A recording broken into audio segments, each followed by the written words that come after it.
आणि त्याचबरोबर तुळजापूरवरून आई भवानीची मशाल आलेली आहे.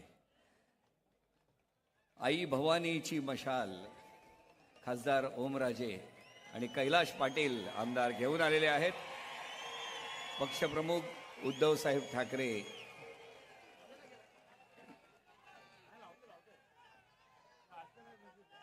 यांच्यासाठी हा आई भवानीचा आशीर्वाद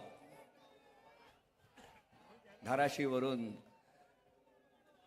आमदार कैलाश पाटील यांनी आई भवानीचा हा आशीर्वाद आणलेला आहे.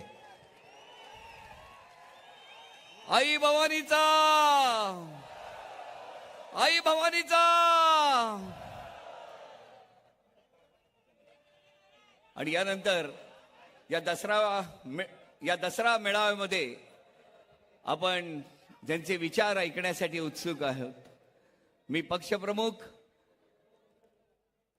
उद्धवसाहेब ठाकरे यांना विनंती करतो की त्यांनी या निष्ठावंतांच्या दसरा मेळाव्याला संबोधित करावं.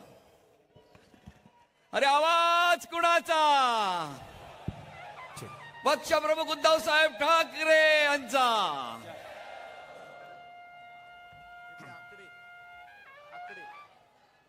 बातम्या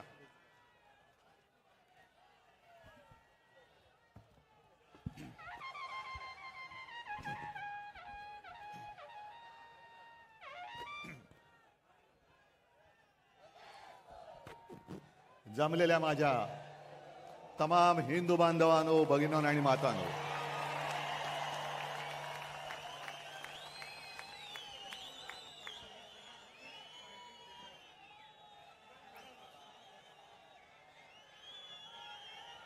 सर्वप्रथम आपल्याला सर्वांना दसऱ्याच्या शुभेच्छा देतोय. आज शस्त्रपूजन आणि सरस्वती पूजन करत असतो आपण.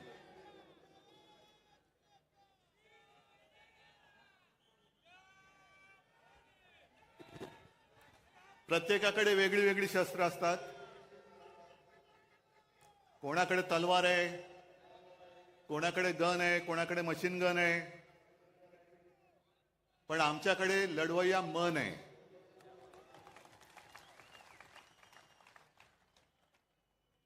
आणि गेल्या अनेक वर्षाच्या परंपरेप्रमाणे आज ठाकरे कुटुंबियांनी सुद्धा जी शस्त्रपूजा केली, त्या पूजेमध्ये बाकी शस्त्र तर आहेत, पण विशेष म्हणजे शिवसेना प्रमुखांचा कुंचला,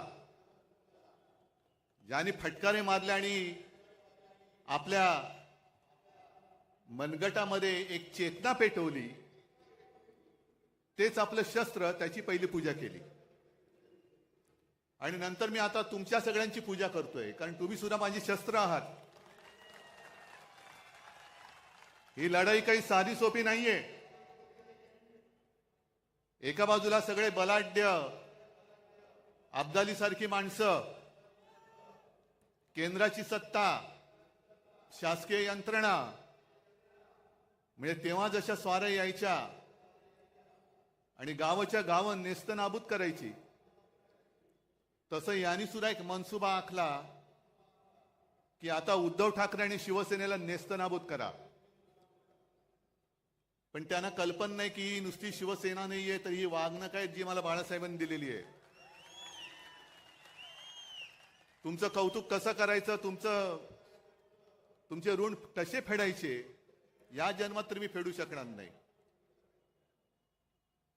तुमच्या सगळ्यांचं पाठबळ जर माझ्यासोबत राहिलं नाही किंवा नसतं, तर मी आज उभाच राहू शकलो नसतो. सगळं काही ओरबाडून घेतल्यानंतर सुद्धा तुम्ही आणि तुम्हीच आई जगदंबेसारखे माझ्या सोबत उभे राहिलात. त्याच्यामुळे मला या दिल्लीकरांची पर्वा नाहीये, तुमच्या म्हणजे त्यांच्या. येऊ देत, किती पिढ्या यायच्या तेवढे येऊ द्या, ते इथे गाडून त्यांच्या उरावरती मी भगवा फडकून दाखवेन.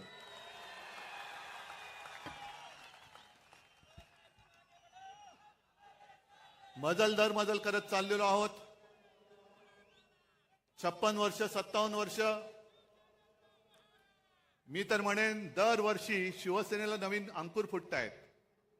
आणि आज हे भगवे जे आहेत हे भगवे मशाली झालेले आहेत त्यांच्या. इथला प्रत्येक शिवसैनिक आजपासून शिवसेना प्रमुखांची, बाळासाहेबांची मशाल बनवून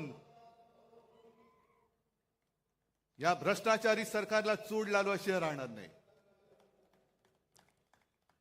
संजय राऊतजी, आपण जे बोललात की टाटांबद्दल सांगितलं की उद्योगपती गेल्यानंतर हळहळ वाटणं हे फार हल्ली दुर्मिळ झाले. याचं कारण असं आहे की टाटांसारखे उद्योगपती हे अशी विरळे असतात. टाटांनी काय केलं?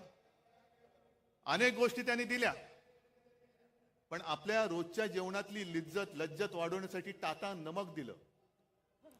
आणि आत्ताचे जे उद्योगपती आहेत ते अख्खं मिठागर गिळतायत. म्हणून टाटा गेल्याची याचं वाईट वाटतंय आणि मिठागर गिळणारे जात का नाहीत याचं सुद्धा वाईट वाटतंय. जे जायला पाहिजे ते जात नाहीत आणि जे जाऊ नयेत अशी लोक जात आहेत. पण एक गोष्ट मला आवर्जून सांगायला पाहिजे, टाटा साहेबांची आठवण मुद्दामून सांगतो, कारण शिवसेना प्रमुख आपल्यातून गेल्यानंतर तसे गेलेले नाही, तिकडे प्रत्येकाच्या हृदयात शिवसेना प्रमुख आहेतच. पण टाटा साहेब घरी आले होते आमच्या कुटुंबियांची भेट घ्यायला. बराच वेळ बसले, गप्पा मारल्या आणि निघताना मला सांगितलं की उद्धव, एक लक्षात ठेव, तुला आणि मला खूप मोठी परंपरा आणि वारसा लाभलेला आहे. तुला जसा शिवसेना प्रमुखांचा वारसा लाभलाय तसा मला जेआरडी टाटांचा लाभलेला आहे. आणि जेआरडी नंतर जेव्हा मी काम सांभाळायला सुरुवात केली त्याने माझ्यावरती हा संपूर्ण कारभार सोपवला. मी कामकाजाला सुरुवात केल्यानंतर बरेच दिवस असं व्हायचं की कोणताही निर्णय घेताना माझ्या मनात यायचं की आज जेआरडी असते तर काय केलं असतं, आणि म्हणजे मी निर्णयच घेऊ शकत नव्हतो.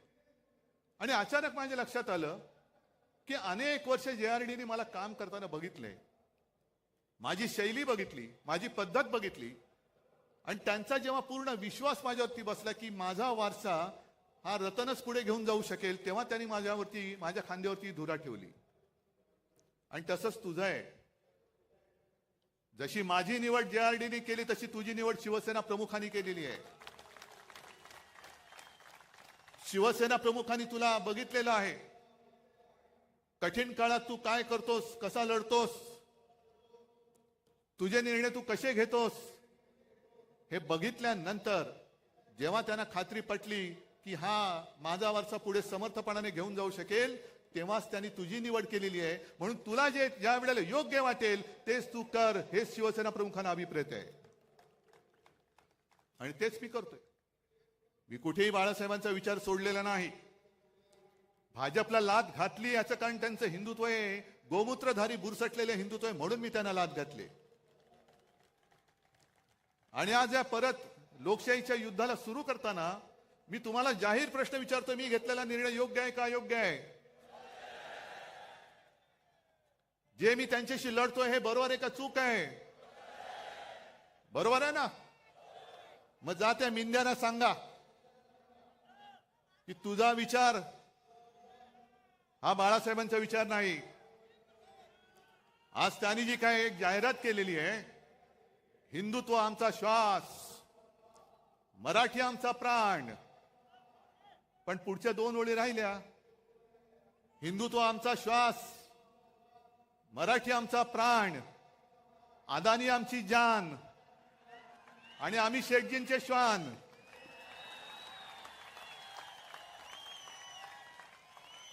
हे शेपूट हलवणार एक, मी कुत्र्यांचा अपमान अजिबात करू इच्छित नाही,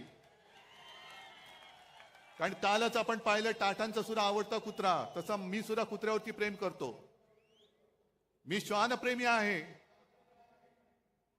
अर्थात समोर तेजस बसलाय, तो म्हणेल बाबा हे काय बोलतोय, पण मी लांडगा प्रेमी नाहीये. लांडग्यावरती प्रेम करणारं एवढं औदार्य माझं नाहीये. हे लांडगेत वाघाचं कातड पांघरण्याचा प्रयत्न करतायत, काय काय उघडं पडते त्यांना माहिती नाहीये. चाललंय आपलं. एक लक्षात घ्या की आजची ही लढाई आपण लढायला जातो आहोत. हे महाभारत आहे. जसं कौरव माजले होते आणि अधर्माच्या बाजूने उभे राहिले होते, 100 होते, पांडव 5 होते. शकुनी मामा कोण आहे तुम्हाला माहितीये?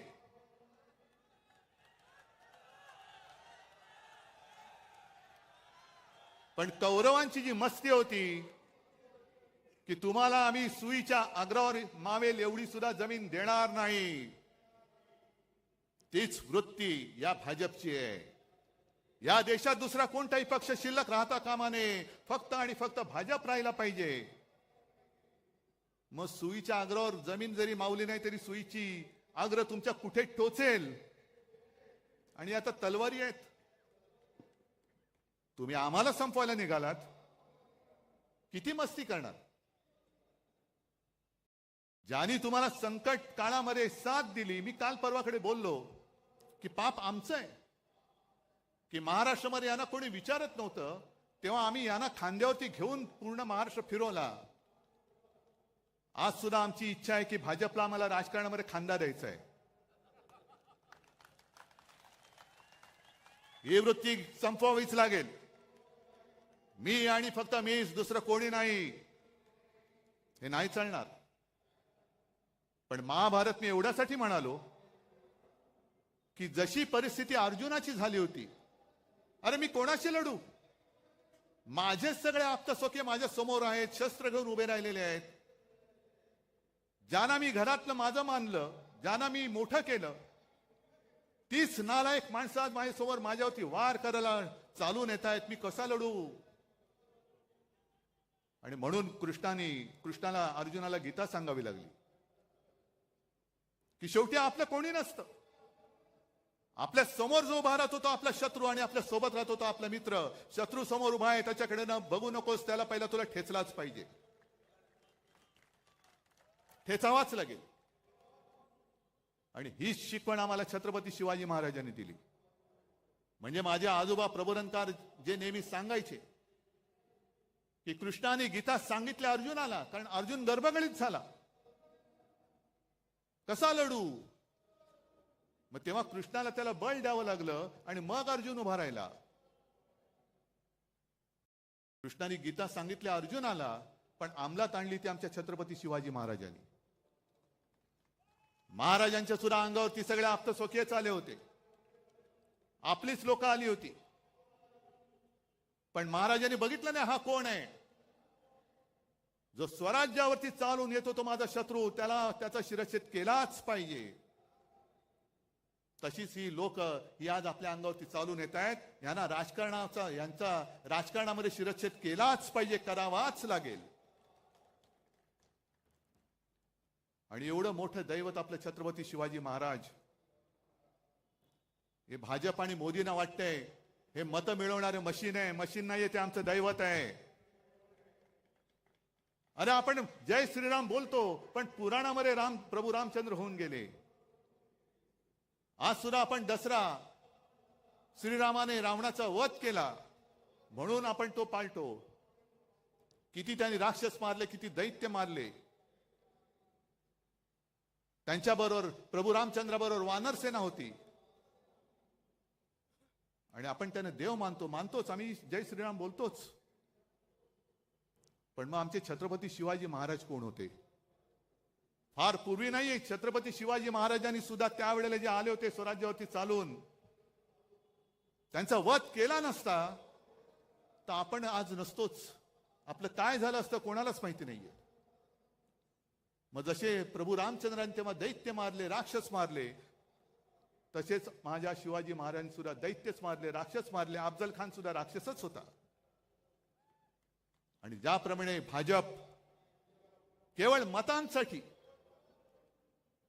छत्रपती शिवाजी महाराजांचा पुतळा उभारला, म्हणजे मतं मिळवलीत. पण नालायकानो, तुम्ही पुतळा उभारण्यामध्ये सुद्धा पैसा खाल्लात.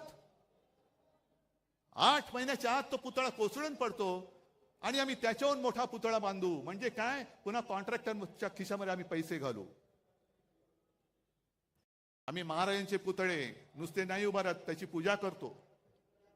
आणि आज मी तुम्हाला वचन देतोय आपलं सरकार आल्यानंतर प्रत्येक जिल्ह्यामध्ये मी छत्रपती शिवाजी महाराजांचं मंदिर बांधल्याशिवाय राहणार नाही. ते आमचं दैवत आहे. होय, आम्ही आमच्या देवारामध्ये सुद्धा छत्रपती शिवरायाची पूजा करणार. जसं आम्ही जय श्रीराम म्हणतो तसं आम्ही जय शिवराय सुद्धा त्याच किंवा त्याहून मोठ्या आवाजामध्ये म्हणणार. जय शिवराय, जय शिवराय हा माझ्या महाराष्ट्राचा मंत्र आहे. आणि माझी तर अशी इच्छा आहे, छत्रपती शिवाजी महाराजांनी संपूर्ण देशात पहिला प्रथम आरमार उभं केलं म्हणून मग ते आयने शिवाजी वगैरे सगळं ते आलं. महाराष्ट्रामध्ये प्रत्येक जिल्ह्यात तर मी मंदिर उभारीनाच, पण आपल्या देशामध्ये सगळ्या राज्यामध्ये छत्रपती शिवाजी महाराजांचं मंदिर हे उभारलं गेलं पाहिजे. प्रत्येक राज्यामध्ये उभारलं गेलं पाहिजे. आणि मंदिर केवळ मंत्रोच्चारासाठी नाही, तर त्यांच्या आयुष्यातले जे काही प्रसंग आहेत, ज्याला पुरावे आहेत, हे सगळे प्रसंग त्या मंदिरात आणि मंदिराच्या आजूबाजूला शिवचरित्राच्या निमित्ताने किंवा त्या दृष्टीने हे कोरले जातील किंवा दाखवले जातील. नाहीतर छत्रपती शिवाजी महाराजांची जयंती आली, राज्याभिषेक दिन आला की पुतळा साफसूफ करायचा, त्याला हार घालायचा, छत्रपती शिवाजी महाराज की जय बोलायचं. हे एवढ्या पुरतं आमचं दैवत नाही. आमचं दैवत खूप मोठं आहे. दुसरा कोणता असा राजा आहे की 400 वर्ष झाल्यानंतर सुद्धा छत्रपती शिवाजी महाराज की जय बोलल्यानंतर एक वेळ मुर्दा पुन्हा उठून उभा राहू शकतो? एवढी ताकद दुसऱ्या कोणत्या जयघोषामध्ये आहे? मोदीजी, तुम्हाला आणि तुमच्या मिंद्या सरकारला शिवाजी महाराज म्हणजे नुसतं मत मिळवण्याचं यंत्र वाटत असेल तर त्याचं यंत्र नाहीये. ते म्हणजे काही ईव्हीएम नाहीये. ईव्हीएम सारखा माझ्या महाराजांचा वापर करू नका. आम्ही आमच्या दैवताचा मान राखणारच. करा, तुम्हाला किती कोणाला टीका करायची ती करा, मला परवा नाही. मी महाराजांना देव मानतो. तुम्ही मानत असाल नसाल बघून घेईल महाराष्ट्र तुम्हाला. जो महाराजांच्या मंदिराला विरोध करेल त्याला माझा महाराष्ट्र, छत्रपती शिवरायाचा महाराष्ट्र बघून घेईल. पण हे आपलं दैवत आपण नाही पूजायचं तर दुसरं कोणी पूजायचं? काय मोदींची मंदिरं बांधणार? आज म्हणे संघाला काहीतरी 100 वर्ष होत आहेत. या वर्षी का पुढच्या वर्षी? मला आदर आहे, भागवतांबद्दल आदर आहे, संघाबद्दल आदर आहे, संघाच्या कार्यकर्त्यांबद्दल आदर आहे. फक्त ते जे काय करतात त्याच्याबद्दल आदर नाहीये. ह्याचं कारण मला भागवतजींना विचारायचंय की तुम्ही ज्या काही गोष्टी सांगता आहात त्या कोणासाठी सांगतात? पण त्यांनी मध्ये सांगितलं की हिंदूंनो, आता स्वसंरक्षणासाठी एकत्र या. म्हणजे काय? 10 वर्ष झाली विश्वगुरु तिकडे बसलेत, अजूनही तुम्ही हिंदूंचं संरक्षण नाही करू शकत? मग ते राजू श्रीवास्तव तो होता ना आपला, कॉमेडी करायचा, त्यांनी सांगितलं होतं एकदा की पूर्वी कसं होतं, ते गुरखे असायचे, रात्रभर राखण करायचे, जागते रहो जागते रहो मेरे भरोसे पर मत रहो. म्हणजे तुमचं रक्षण तुम्ही करा. आम्ही नालायक आहोत, तुम्ही निवडून दिलं तरी तुमचं रक्षण करू शकत नाही. तुमचं रक्षण तुम्ही करा. मग कशाला पाहिजेत मोदी? जर 10 वर्ष, हे 11वं वर्ष संपूर्ण देशाने तिसऱ्यांदा सत्ता देऊन सुद्धा या देशातला हिंदू, जर तुम्ही आता म्हणत असाल हिंदू खतरे में है, तर मी म्हणेन काँग्रेस का बरी होती? कारण त्या काळात तुम्हीच म्हणायचा की इस्लाम खतरे में है. आता हे तुम्हाला सगळं आठवतंय. मग त्याने आज सांगितलं की बांगलादेशमध्ये जे काही घडलं, काही जगामध्ये असं होतंय की देशातली सरकार पाडली जात आहेत, तिकडे अस्थिरता माजवली जाते आणि मग अल्पसंख्याक कोणी असोत ते धोक्यामध्ये येतात, असुरक्षित होतात. आता आपल्याकडे एक म्हण आहे, लेकी बोले सुने लागे. पण हे बांगलादेशाला बोलतात म्हणजे सुने लागे लेकी लागे की काय? की बांगलादेशात काय चाललं, तुमचे जे बसलेत तिकडे ते या देशामध्ये काय करतायत? मला या पद्धतीने गद्दारी करून खाली खेचलं, हे तुम्हाला दिसलं नाही? ज्या शिवसेना प्रमुखांनी तुम्हाला साथ सोबत दिली, त्यांचा पुत्र मुख्यमंत्री म्हणून बसला होता, काम करत होतो की नव्हतो? आणि एवढं करून सुद्धा गद्दारी करून तुमच्याच ह्या शकुनी मामाने आमचं सरकार खेचलं आणि गद्दारांना उरावर घेऊन राज्य करताय. मग RSS ला मला विचारायचे की 100 वर्ष झाले, घ्या चिंतन शिबिर घ्या. आणि 100 वर्ष तुम्ही का घालवलीत? का कष्ट केले? का मेहनत केली? का पिढ्या बर्बाद केल्या? आताची जी काय भाजप आहे ही भाजपा तुम्हाला मंजूर आहे? आम्हाला तर मंजूर नाहीये. कारण पूर्वीचा जो भाजप होता अटलजी आणि अडवाणीजींचा, तो एक वेगळा होता, भगव्याला मानणारा होता. त्याच्यामध्ये एक वेगळ्या प्रकारचं मी म्हणेन पावित्र्य होतं, आत्तापेक्षा तरी नक्कीच होतं. पण आत्ताचा भाजप हा हायब्रिड झालेला आहे. म्हणजे जसं संकरित गाय असते ना, हायब्रिड. म्हणजे मी काय ऐकलेलं असं की सगळे म्हणजे दुसऱ्या परदेशी वळूची बीज वगैरे त्यांच्या गर्भाशयात टाकतात, तसा भाजप झालाय. सगळे इतर पक्षाची लोक, मोठमोठे नेते या भाजपच्या गर्भात घुसलेमध्ये, आणि तो भाजप हा आमच्यावरती राज्य करणार. एवढा वाईट असा विचार आजपर्यंत कोणी दिलेला नव्हता. भारतीय जनता पक्ष, लाज वाटली पाहिजे भारतीय म्हणायला, आणि जनतेचा पक्ष तो राहिलेलाच नाहीये. सगळे विचित्र भ्रष्टाचारी माणसं एकत्र करून तुम्ही आमच्यावरती राज्य करतात. अहो, गद्दारांना आणि चोरांना नेता मानून तुम्हाला आमच्याशी लढावं लागतं, ह्याच्यातच तुमचा पराभव आहे.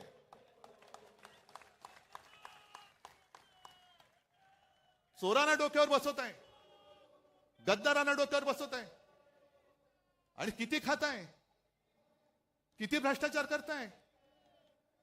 बरं, हिंदुत्व म्हणजे नेमकं आहे तरी काय? मी हा प्रश्न तुम्हाला प्रत्येक दसरा मेळाव्यामध्ये विचारणार आहे. मरे गाईला राज्यमातेचा दर्जा दिला, चांगली गोष्ट आहे. एक देशी प्रजाती म्हणून गाई वाचवलीच पाहिजे. आपली जी देशी गाय आहे ती एक प्राणी म्हणून, प्रजाती म्हणून ती वाचवलीच पाहिजे. पण मला आता प्रश्न असा पडलाय की गाय ही राज्यमाता झाली असेल, मराठी अभिजात भाषा झाली, मग राज्याची राज्यभाषा कोणती? कारण राज्यमाता गाय. मग गायीचं हंबरणं ही आपली राज्यभाषा होणार का? आणि गायीचं हंबरणं ही जर का राज्यभाषा असेल, तर कवळ्या मुलींवरती जे काय अत्याचार होत आहेत ते तो हंबरडा तुमच्या कानावरती का पडत नाही? हा माझा पुढचा प्रश्न आहे. महिलांवरती जे अत्याचार होत आहेत, गोरगरीब जे त्रासलेले आहेत, हा हंबरडा हा तुमच्या कानावरती जात नसेल तर कशाला गाईला राज्यमाता मानताय? पहिला आईला वाचवा, मग गाईला वाचवा, हे आमचं हिंदुत्व आहे. पण केवळ महागाई तुम्ही रोखू शकत नाही म्हणून गाईच्या आड लपणार असाल तर तुमचा हा भाकटपणा आम्हाला मंजूर नाहीये. काय अशी लोक एकदम मध्ये सुपटतात, गोरक्षक. गेल्या काही दिवसांपूर्वी मला वाटतं हरियाणा का कुठल्या एका राज्यात एका 22-23 वर्षाच्या कवळ्या मुलाचा पाठलाग करून गोळ्या घालून खून केला. का? तो कवळा मुलगा त्याच्या मित्रांसोबत फिरायला रात्री फिरत होता. हे तथाकथित गोरक्षक यांनी त्यांचा पाठलाग केला. त्याला काय वाटलं, त्यांनी पण गाडी पळवली, ह्यांनी पण गाडी पळवली. मग ती गाडी अडवली गेली आणि उतरून त्याला खाड गोळ्या घालून त्याला मारला. याचं कारण संशय असा होता की तो गाडीतून गोमांस घेऊन जातोय, गोमांसाची तस्करी करतोय. निघाला कोण? आर्यन मिश्रा. काय कुठे बातमी आली दुसऱ्या दिवशी? नाही, कारण मारला गेला हिंदू. पण हाच जर का आर्यन खान असता, आणखीन कोणतरी आर्यन शेख असता, तर काय आगडो मुसळला असता. हिंदुत्व खतरे में, हिंदुत्व खतरे में. जर गोमांसाची तस्करी केली म्हणून तुम्ही आर्यन मिश्राला मारला असाल, तर मग किरण रिजिजू जे बोलले स्वतः की मी गोमांस खातो, बीफ खातो, काय माझं वाकडं करायचं तर करा, काय केलं का त्यांना काय तुम्ही करत नाही, गोळ्या घाला, असं माझं म्हणणं नाहीये. पण हा दुतोंडीपणा का करतात? कवळी मुलं तुम्ही मारतात, गोळ्या घालून मारता, आणि जे बीफ खातो तुम्हाला काय उकडायचं ते उकडा म्हणणारे त्यांना मोदीजी तुम्ही तुमच्या कॅबिनेटमध्ये बाजूला मांडी लावून बसवता. हे हिंदुत्व मला मान्य नाही, हे थोतांड मला मान्य नाहीये. आणि म्हणून मी लढतो यात बेगडे हिंदुत्ववाद्यांशी, नव हिंदुत्ववादी जे म्हणतायत बेगडे हिंदुत्ववादी, म्हणून मी लढतोय त्यांच्याशी. एक तर संपूर्णपणे तुम्ही देशाची विल्हेवाट लावलेली आहात. हिंदू मुसलमान असा तर झगडा लावलेलाच आहात. हिंदूंमध्ये पुन्हा भेदभाव करतायत. महाराष्ट्रामध्ये आल्यानंतर हिंदूमध्ये पुन्हा मराठी अमराठी करतायत. मराठी माणसामध्ये पुन्हा जातीपातीमध्ये भांडणं लावतायत. याला आरक्षण देऊ, त्याला आरक्षण देऊ. अहो, तुमच्यात जर का धमक असेल तर आजपर्यंत तुम्ही आरक्षण देऊन दाखवायला पाहिजे होतं. मग ते मराठ्यांचं आरक्षण असेल, धनगरांचं आरक्षण असेल, ओबीसीचं आरक्षण कायम ठेवण्याचा प्रश्न असेल, आदिवासींचं आरक्षण कायम ठेवण्याचा प्रश्न असेल, हे आजपर्यंत तुम्ही करून का दाखवलं नाहीत? आणि तसं पाहिलं तर 95-96 सालीच्या सुमारास वाजपेयींनी सोलापूरमध्येच जाहीर सभेत आश्वासन दिलं होतं की माझं सरकार आल्यानंतर पहिल्या कॅबिनेटमध्ये मी धनगरांना आरक्षण देईन. वाजपेयीजी जाऊन आज इतके वर्ष झाले, अजूनही धनगर तसेच लढतायत. मराठा माझा तसाच लढतोय. आदिवासी भयभीत झालेले आहेत, ओबीसी भयभीत झालेले आहेत. का तुम्ही हे पाप करतात? का जातीपातीमध्ये भांडणं लावतात? आणि हेच ते शिवतीर्थ आहे जिथून शिवसेना प्रमुखांनी सांगितलं होतं, मराठा मराठेतर, ब्राह्मण ब्राह्मणेतर, 96 कोळी 92 कोळी, स्पृश्य अस्पृश्य, घाटी कोकणी, हे सर्व भेदाभेद गाडून मराठी माणसाची भक्कम एकजूट बांधा. ती मराठी माणसाची एकजूट बांधली गेली नसती, शिवसेना उभी राहिली नसती. आणि हिंदुत्वाचे रखवाले म्हणून जेव्हा भाजपवाले शेपटे घालून बिळात बसले होते, तेव्हा जर काही मराठी माणसाची ताकद हिंदू म्हणून उभी राहिली नसती तर मोदीजी तुम्ही आज दिल्लीमध्ये दिसला नसतात. ही माझ्या महाराष्ट्राची मराठी माणसाची ताकद आहे. ज्याला तुम्ही चिरडायला निघालात, काय आम्ही काय गुन्हा काय केला होता आणि काय पाप केलं होतं? आज सुद्धा अमित शहा जे बोलतात, मग किती माणसं निर्लज्ज असावीत, माणसाने किती निर्लज्ज असावं. एक 2-4 दिवसापूर्वी आले होते आणि त्यांनी सांगितलं की या वेळेला महायुती, पण 2029ला 100% म्हणजे यांची एक्सपायरी डेट आज लिहून ठेवलेली आहे.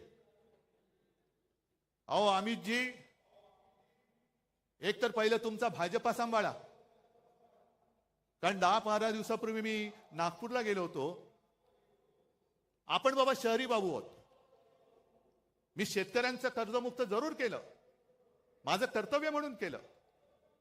गोरगरिबांना 10 रुपयामध्ये शिवभोजन दिलं, जरूर दिलं, माझं कर्तव्य म्हणून दिलं.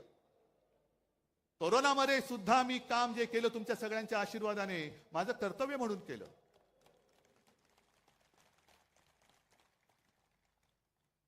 पण नागपूरला मी गेलो, मी तुम्हाला का म्हटलं की मी शहरी बाबू आहेच, मला शेतीतलं कळत नाही, पण शेतकऱ्याचे अश्रू मला दिसतात जे तुम्हाला दिसत नाहीत. नागपूरमध्ये गेल्यानंतर मला तिथल्या लोकांनी सांगितलं की उद्धवजी हालत फार वाईट आहे. सोयाबीनला भाव नाही, कापसाला भाव नाही, गेल्या वर्षीचा पीक विमा अजून मिळालेला नाहीये, बँका कर्ज देत नाहीयेत, आणि त्याच्यामध्ये काय काय वेळेला नैसर्गिक आपत्ती येते. संत्र्यावरती म्हणतो एक डिंक्या रोग येतो. म्हटलं डिंक्या रोग म्हणजे काय? नाही, तो खोडावरती येतो किडा, खोड किडा, आणि तो खोड पकडून टाकतो. आणि दुसरा गुलाबा आपलं कापसावरती येतो, कापसाच्या बोंडावरती येते ती गुलाबी अळी. आता ती अळी जॅकेट घालते की नाही मला माहित नाही, पण तिला गुलाबी बोंड अळी असं म्हणतात. अमित शहाजी, तुमच्या भाजपच्या झाडाला दाढीवाला खोडकिडा लागलाय आणि तुमच्या बोंडावरती गुलाबी जॅकेटवाली अळी पडली, ती बघा.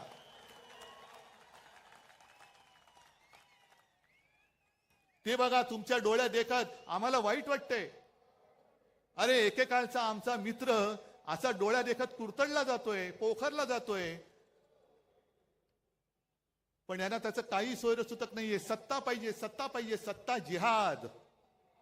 कोणी चालेल पण सत्ता पाहिजे, याला म्हणतात सत्ता जिहाद. आणि एक एक बातम्या ज्या काही मी वाचतोय, तुम्ही वाचतात. मला वाटतं माझ्या आधीच्या वक्त्यांनी त्याचा समाचार घेतलाय, आदित्यने पण घेतलेला आहे. एक तर बातम्या मी वाचतोय, आता खूप आणले, काय काय वाचायचं. हे बघा, 225 कोटींच्या थकीत देण्यांमुळे पालिकेचा मोडला आर्थिक कणा. हे कुठला भिवंडी पाणी वीज बिल थकले, कर्मचारी ठेकेदारांची देणी तुंबली. म्हणजे भिवंडीची कथा. आणि बाजूला बातमी, नव्या मुंबई विमानतळावरती सुखोई विमान उतरले. ते सुखोई नव्हतं, दुसरं होतं. म्हणजे हा सगळा जो काही धूळफेकीचा कारभार चाललेला आहे. त्याच्यानंतर हे दुसरं आहे, हे बघा, हे ठाण्याचं आहे. हजारो कोटींची खैरात करूनही ठाणे पालिकेची झोळी फाटकी. कोणाच्या खिशात गेले पैसे? मिंद्याच्या. त्याच्यानंतर आपल्याला या गोष्टी कळत नाही. नुकताच एक बातमी आणखीन एक आलेली की राज्यातल्या गावठाणा बाहेरील ज्या जागा आहेत त्याच्यावरचा अकृषी कर हा पूर्णपणे माफ केला. काय मोठा औदार्य आहे. अहो, पण मुळामध्ये गावठाणामध्ये अकृषी कर नव्हताच. गावठाणा शब्द वापरल्यामुळे आपल्याला असं वाटतं कुठेतरी खेडोपाडी हा कर होता आणि तो रद्द केला. तसा नाही. हा कर रद्द झाला तो आपल्या शहरांमधला झालेला आहे. शहरामधला कर, इकडे मोठमोठे उभे राहतात टॉवर्स, हे कोण बांधतंय? हजारो कोटींचा महसूल बुडवून तुम्ही तुमच्या मित्रांसाठी हा कृषी दर कर रद्द केलेला आहात. थोडे दिवस थांबा जरा, 1-2 महिने थांबा, आमचं सरकार येतंय. आणि ही जी काय तुमची मस्ती आहे ना, 11 दिवसात तब्बल 1600 शासन निर्णय जारी. यातले अनेक निर्णय आम्ही रद्द केल्याशिवाय राहणार नाही. जे जे माझ्या राज्याच्या मुळावरती येणारे निर्णय आहेत, जे जे तुमच्या विकासकांचे, बिल्डरचे, मित्रांचे झोळ्या भरणारे निर्णय आहेत, ते आम्ही रद्द करूच. तुमच्यावरती पण गुन्हे दाखल करू. पण मी सगळ्या अधिकाऱ्यांना सांगतोय, तुम्ही या पापात सहभागी होऊ नका, नाही तर तुम्हाला सुद्धा तुरुंगात आम्ही टाकल्याशिवाय राहणार नाही. मुंबई महापालिकेची सुद्धा हालत एवढी वाईट केलेली आहे. साधारणतः 90,000 कोटीच्या आपलं ज्याला एफडी म्हणतो, ते एफडी यांनी तोडल्या. आणि माझी जी माहिती मिळाली आहे की साधारणतः 40,000 कोटी रुपये फक्त शिल्लक राहिलेत. बाकीचे उडवून टाकले. आणि 40,000 कोटी का? तर ते तोडता येत नाही म्हणून, पगारासाठी ठेवावे लागतात, इतर देणी देण्यासाठी असतात. म्हणजे आपली मुंबई महापालिका ही एवढी श्रीमंत, ही श्रीमंत मुंबई, माझी मुंबईकर हा माझा श्रीमंतच आहे, मनाने श्रीमंत आहे. 90,000 कोटी यांनी उडवून टाकले. आणि विकास कामं एवढी काढली, जवळपास 2.5-3 लाख कोटीचे वर्क ऑर्डर यांनी देऊन टाकलेले आहेत. कोणाला दिल्यात? कसली विकास कामं? रस्त्यामध्ये सुद्धा कोणी खडी टाकली, कोणी सिमेंट टाकलं, ह्याचा सुद्धा आम्ही चौकशी करणार आहोत. आणि मी तुमच्या सगळ्यांच्या साक्षीने मुंबई महापालिका आयुक्तांना आवाहन करतोय, हा माझ्या मुंबईकराचा पैसा आहे. हे 3 लाख कोटी तुम्ही कोणाच्या उरावरती, कोणाच्या सांगण्याने टाकले, ते सगळे त्या कॉन्ट्रॅक्टर सकट कोणत्या कामासाठी सकट टाकले, ते आम्हाला त्याची यादी पाहिजे. आमचं सरकार आल्यानंतर आम्ही घेऊच. पण तुमच्यामध्ये जी काही एक, आम्ही सुद्धा जी शपथ घेतो, तुम्ही पण घेता ना शपथ. मग 3 लाख कोटी तुम्ही असे माझ्या महाराष्ट्राचे उधळून टाकले. राज्य सरकारने सुद्धा कर्ज घेण्याची जी एक मुदत असते दर महिन्यामध्ये, माझी माहिती अशी आहे, अंबादास तुम्ही चौकशी करा, त्यांनी फ्रंट लोडिंग हा एक शब्द आहे. म्हणजे काय की उद्या जे घेणार असू ते आज घ्या. डिसेंबरची कर्ज घेण्याची मुदत ही आज वापरलेली आहे, आज वापरले.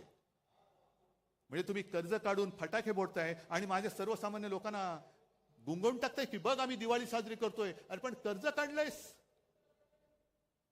पूर्वी जसे इतिहासामध्ये असे दाखले आहेत की आपला प्रतिस्पर्धी जिंकतोय म्हटल्यानंतर आता आपण वाचणं शक्य नाही, हार नक्की आहे, तर आपणच आपलं शहर जाळून टाकायचं. विध्वंस म्हणजे शत्रू आलाच, प्रतिपक्ष आलाच. होय, आम्ही तुमचे शत्रू आहोतच. जे जे महाराष्ट्र लुटतात त्यांचे आम्ही शत्रू आहोतच. तर त्यांच्या हाती काही पडू नये, सगळं खाऊन फस्त करायचं. मग आले की यांचा ठणठण गोपाळ.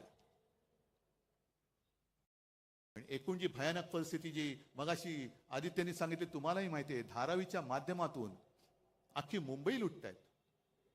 काय नाही दिलंय अदानीला? चंद्रपूरची शाळा दिली, तिथल्या खाणी दिल्या, विमानतळं दिली, बंदरं दिली, धारावीची झोपडपट्टी दिली, इथली वांद्रे रेक्लेमेशनची जागा दिली. त्या पलीकडे मुंबईमध्ये आणखीन मिठागरं, Kurla Mother Dairy, Dahisar check नाका, मुलुंड चेक नाका, सगळ्या जागा. जसं संजय तुम्ही बोललात, सब भूमी अदानी की. कशासाठी मग आम्ही जगायचो? का आम्ही संयुक्त महाराष्ट्राचा लढा देऊन मुंबई मिळवली? रक्त सांडून मिळवलेली मुंबई आहे. अदानीने आम्हाला बक्षीस दिलेली मुंबई नाहीये. आज जे आम्ही द्वेषाने लढतो आहोत, अनेक लोक मला विचारतात, अहो उद्धवजी तुम्हाला काय प्रॉब्लेम आहे, तुम्ही का नाही जात? म्हटलं का जाऊ, कसा जाऊ?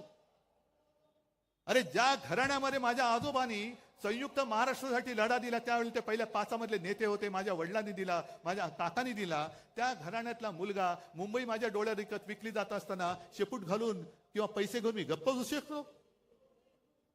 म्हणून मी लढतोय. माझ्यासाठी मी नाही लढत. मी मुंबईसाठी लढतोय, मी महाराष्ट्रासाठी लढतोय. जे दिसतंय ते पाहवत नाहीये आणि सगळेच त्यांना सामील होणार असतील तरी देखील मी लढेन. जोपर्यंत तुम्ही माझ्या सोबत आहात तोपर्यंत मी लढेन. आणि मोदीजी तुम्ही जे बोलला होतात लोकसभेच्या वेळेला, जे फेक नॅरेटिव्ह सांगत होतात, पण तुम्ही जे बोलला होता ते रेकॉर्ड आहे की ये लोग आपका मंगलसूत्र खींच लेंगे, ये आपके घर की तोटी निकालेंगे. घरातले नळ काढणार, मंगलसूत्र काढणार आणि कोणाला देणार? जिनके ज्यादा बच्चे हैं उनको आपका मंगलसूत्र दे देंगे. मग मी त्याच भाजपला आणि मिंध्यांना विचारतोय, मग तुम्ही काय संपूर्ण महाराष्ट्र लुटून माझ्या महाराष्ट्रातल्या महिलांचं मंगळसूत्र अदानीला देणार आहात, की अदानीचं मंगळसूत्र माझ्या महाराष्ट्राच्या गळ्यात बांधणार आहात? आम्ही अदानीचं मंगळसूत्र बांधणार नाही. अदानीच्या हातात मी माझ्या माता भगिनीचं मंगळसूत्र अजिबात देणार नाही. अदानी कोणी माझे शत्रू नाहीयेत, पण निविदेच्या बाहेरचे अनियमित मुद्दे आता त्याच्यामध्ये टाकून अदानींच्या हातामध्ये सगळा महाराष्ट्र आणि मुंबई देणार असाल तर आमचं सरकार आल्यानंतर आम्ही पहिलं धारावीचं टेंडर रद्द केल्याशिवाय राहणार नाही. आज मी जाहीर करून टाकतो. धारावीकरांना हाकलून द्यायचं, धारावीकरांना उचलून मिठागरात टाकायचं, लांब लांब फेकून द्यायचं. मग आमचं सरकार आल्यानंतर मी धारावीमध्ये माझ्या पोलिसांना जागा देईन, गिरणी कामगारांना जागा देईन. जे मराठी माणसं तुम्ही मुंबईत तडीपार करताय त्या सगळ्या मराठी माणसांना मी धारावीत आणेन. आणि वांद्रे सरकारी कर्मचाऱ्यांची जी वसाहत आहे, मी मुख्यमंत्री असताना शेवटच्या कॅबिनेटमध्ये मी निर्णय घेतला होता की माझ्या सरकारी कर्मचाऱ्यांनी जिथल्या तिथे घर मी देईन. हे सरकार बदलल्यानंतर निर्णय बदलला. संपूर्ण जागा त्यांनी कोर्टाला देऊन टाकली. कोर्टाला जागा द्यायला आमची ना नाहीये. आम्ही त्यावेळेला कोर्टाला जागा देत होतो, कोर्ट सुद्धा त्याला मान्य होत होतं. पण त्या सगळ्या सरकारी कर्मचाऱ्यांना सांगतोय की घाबरू नका, सगळे एकजुटीने जर का सोबत राहिला तर हे सरकार आपण आपलं आणूच. आणि जो निर्णय मी माझ्या मंत्रिमंडळात घेतला होता की सरकारी कर्मचाऱ्यांना जिथले तिथे घर आणि कोर्टाला सुद्धा तिकडे बाजूला जागा, ही माझं सरकार आपलं सरकार आल्यानंतर मी केल्याशिवाय राहणार नाही. का नाही करायचं हे? नाहीतर मग शेवटी कशाला नावं घ्यायची, कशाला छत्रपती शिवाजी महाराजांची मंदिरं बांधायची? मंदिर एवढ्यासाठीच बांधायचं की आता जे महिलांवरती अत्याचार चाललेले आहेत आणि हे लगेच कोण देवा भाऊ हा भाऊ, अरे काय इतर वेळेला सगळं खाऊ. पण जसं त्या ठाण्यामध्येच ना, ठाणे जिल्हा ना, तो शिंदेला गोळी घातली, शिंदेला गोळ्या घातल्या ना, शिंदेला गोळ्या घालायलाच पाहिजे होत्या. आणि आनंद दिघे असते आज तर त्यांनी सुद्धा शिंदेला या पापाबद्दल गोळी घातलीच असते. आनंद दिघेने पहिली शिंदेला गोळी घातली असती की असा हा नराधम महिलेवरती अत्याचार करतो, आईवरती वार करतो, हा नराधम जगायच्या लायकीचा नाही. म्हणून शिंदेला गोळी घातली, बरंच झालं. शिंदेला गोळी घातली याचं दुःख नाहीये, शिंदेला मारायलाच पाहिजे होता. पण शिंदेला मारल्यानंतर जसं आपल्या मराठीमध्ये म्हणतात, म्हातारी मेल्याचं दुःख नाही पण काळ सोकावतोय.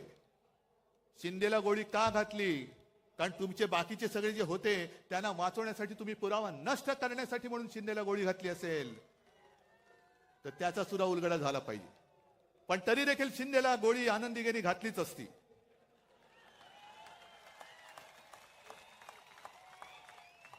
असे हे महिलांवरती अत्याचार करणारे शिंदे जगायच्या लायकीचेच नाहीयेत.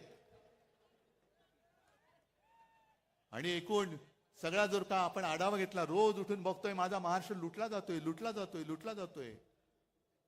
काय त्यावेळेला निर्मला सीतारामन बाई बोलल्या होती की देश में अब चारी जाती है, एक गरीब, युवक, महिला आणि काय शेतकरी. आणखीन काय, कोणासाठी तुम्ही काम केले ते पहिले सांगा. आज संपूर्ण राज्याची तिजोरी खाली केली, महापालिकेची तिजोरी खाली केली, पण एक तरी माणूस मला दाखवा तुमच्या मित्रांखेरीज की जो समाधानी आहे. आज तुम्ही समाधानी?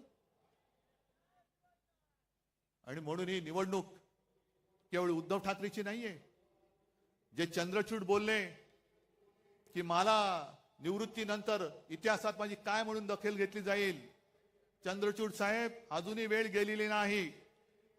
जर तुम्हाला इतिहासामध्ये तुमचं नाव अभिमानाने घ्यावं असं वाटत असेल तर आज ती वेळ आहे. लोकशाही वाचवा, लोकशाही वाचवा, लोकशाही वाचवा. तारखा मागून तारीख आणि बाहेर भाषण देऊ नका. निर्णय घ्या, निर्णय घ्या. भाषणाने निर्णय मिळत नसतो. जे तुम्ही बाहेर बोलताय तेच तुम्ही आतमध्ये द्या. तोच निर्णय आम्हाला पाहिजे.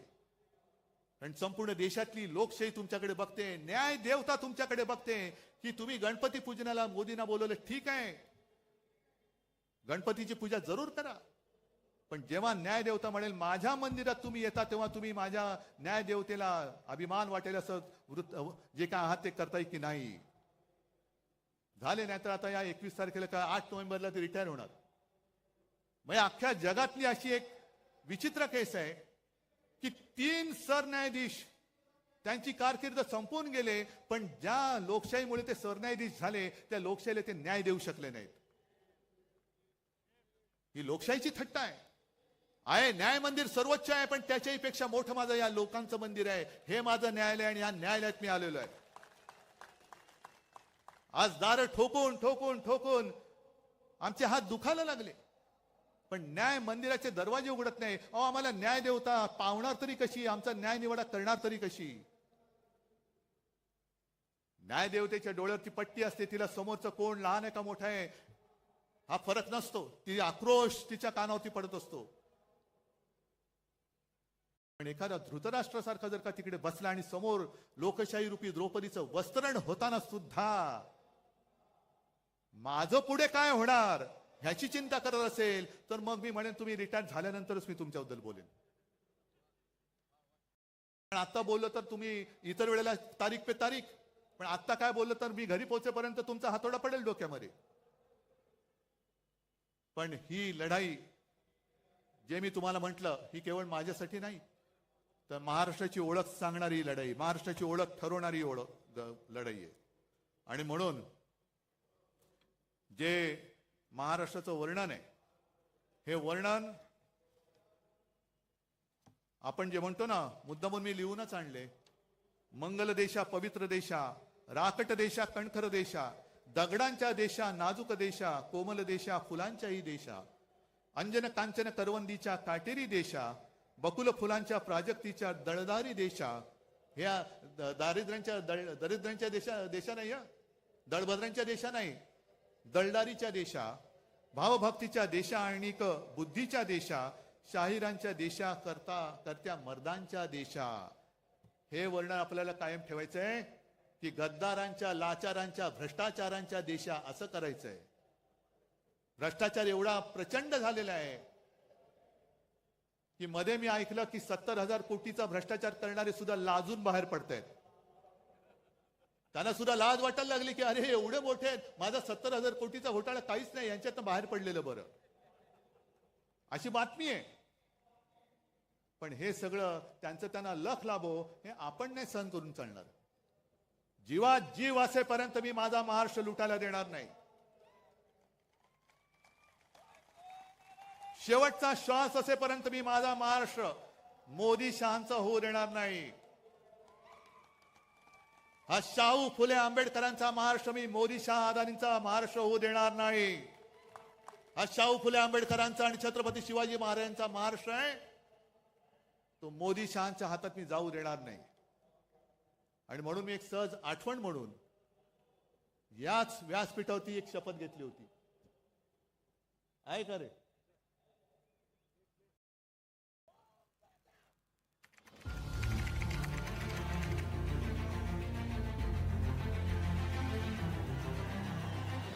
छत्रपती शिवाजी महाराजांना वंदन करून आणि माझ्या आई वडिलांचे स्मरण करून मी उद्धव बाळासाहेब ठाकरे ईश्वर साक्ष शपथ घेतो की कायद्याद्वारे स्थापित झाले आहे अशा भारतीय संविधानाबद्दल मी खरी श्रद्धा व निष्ठा बाळगेन. मी भारताची सार्वभौमता व एकात्मता उन्नत राखीन. मी महाराष्ट्र राज्याचा मुख्यमंत्री म्हणून माझी कामे निष्ठापूर्वक व शुद्ध बुद्धीने पार पाडेन आणि संविधान व कायदा यानुसार सर्व तऱ्हेच्या लोकांना मी निर्भयपणे व निस्पृहपणे तसेच कोणाच्याही विषयी ममत्वभाव किंवा आकस न बाळगता न्याय वागणूक देईन. मी उद्धव बाळासाहेब ठाकरे ईश्वर साक्ष शपथ घेतो की महाराष्ट्र राज्याचा मुख्यमंत्री म्हणून माझ्या विचारार्थ आणली जाईल किंवा मला न्याय होईल अशी कोणतीही बाब असा मुख्यमंत्री म्हणून माझी कामे यथायोग्य पार पाडण्यासाठी आवश्यक असेल ते खेरीज करून एरवी मी कोणत्याही व्यक्तीला किंवा व्यक्तींना प्रत्यक्षपणे व अप्रत्यक्षपणे कळवणार नाही किंवा त्यांच्याकडे उघड करणार नाही.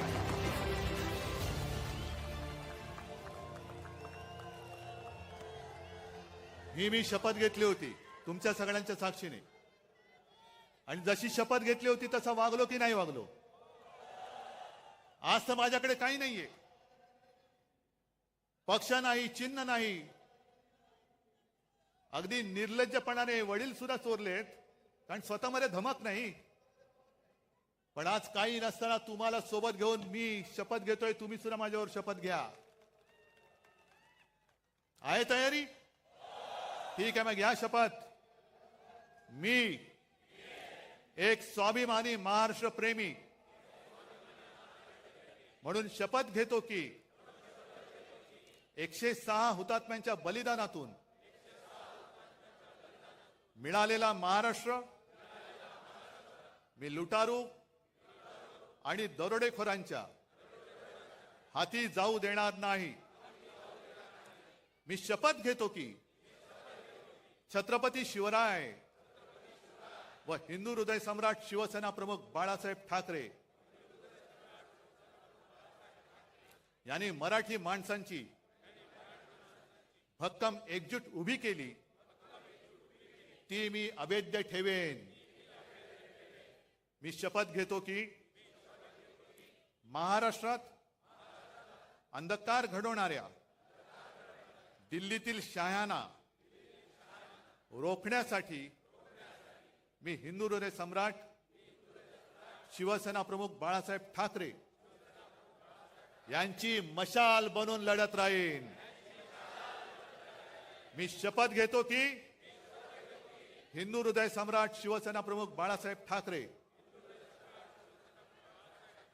यांना अभिप्रेत असलेली शिवशाही महाराष्ट्रात आणण्यासाठी मी हीच मशाल धगधगत ठेवेन. जय हिंद, जय महाराष्ट्र.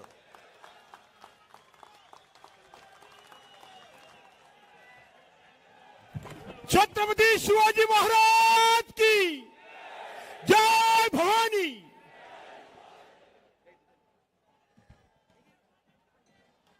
आणि यानंतर परंपरेनुसार शिवतीर्थावर रावणाचं दहन होणार आहे. सर्वांना विनंती आहे आपण मागच्या बाजूला बघून उभं राहावं.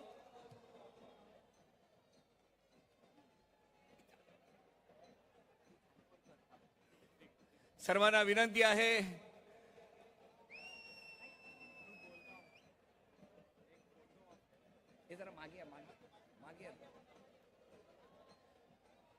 रावणाचं दहन परंपरेनुसार रावण दहन या शिवतीर्थावर पार पडत आहे.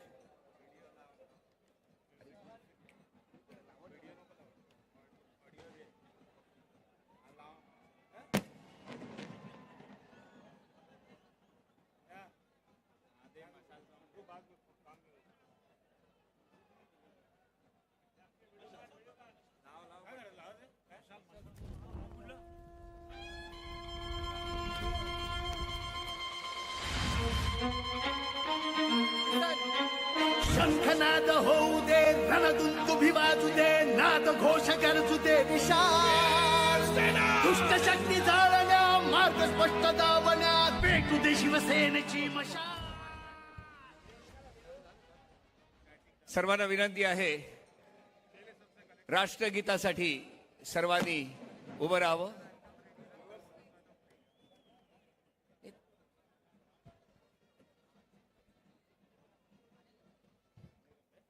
राष्ट्रगीत.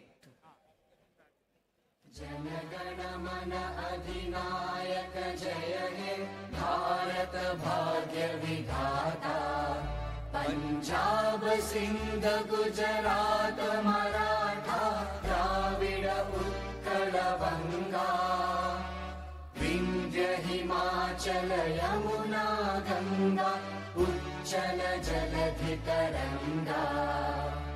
तव शुभ नामे जागे, तव शुभ आशीष मांगे, गाहे तव जय गाथा. जनगण मंगलदायक जय हे भारत भाग्य विधाता. जय हे जय हे जय हे जय जय जय जय हे. भारत माता की. यानंतर सिनेटचे सर्व सदस्य पक्षप्रमुख उद्धवसाहेब ठाकरे यांना मुंबई विद्यापीठाची प्रतिकृती भेट म्हणून देत आहेत. विजयी उमेदवार सर्व सिनेट सदस्य मुंबई विद्यापीठाचे